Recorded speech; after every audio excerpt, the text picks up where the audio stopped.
Si vous êtes nouveau sur la chaîne, n'oubliez pas de vous abonner et d'activer la cloche de notification. On commence. Auteur de ses débuts sur le ring il y a quelques semaines, Francis Ngannou va remettre ça en mars prochain face à Anthony Joshua. Favori de cette affiche, le boxeur britannique a d'ailleurs abordé le choc contre le Camerounais avec beaucoup de franchise. Le début du mois de mars sera particulièrement excitant pour les fans de sport de combat.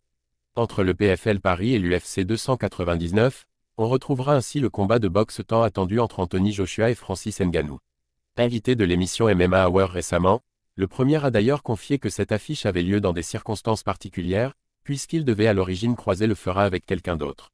Je pensais que ce serait encore contre Deontay Wilder, parce que les contrats avaient été signés et que ça reste toujours un grand combat. C'est toujours un combat extraordinaire, c'est un croisement entre le Royaume-Uni et les États-Unis, toutes ces bonnes choses promotionnelles, c'est toujours un bon combat. La défaite du bronze bombé face à Joseph Parker a cependant tout fait capoter et c'est donc l'ancien champion des poids lourds à l'UFC qui sera son prochain adversaire. Ngannou a beau ne pas être le favori selon les bookmakers, il reste tout de même sur des débuts plus que convaincants sur le ring. Sa défaite face à Tyson Fury continue de faire polémique, les arbitres ayant décidé contre lui à décision partagée. Une victoire pour Joshua égale un combat pour le titre. À côté de ça, il ne faut pas oublier que le Predator est l'un des plus gros cogneurs de la planète, parvenant même à envoyer le Gypsy King au sol en octobre dernier.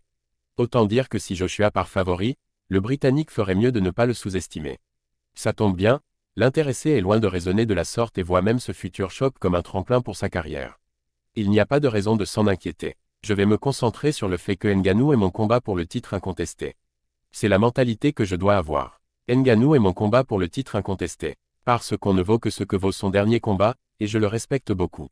Ce n'est pas de l'argent facile. C'est un dur labeur. Et vous savez ce qui est fou. Moi aussi, je suis un dur à cuire pour n'importe qui. Alors allons-y, ça va être un feu d'artifice. Alors que Tyson Fury va justement mettre son titre en jeu dans quelques semaines face à Oleksandr Usyk, l'argument d'Azandjen n'est pas si insensé que ça.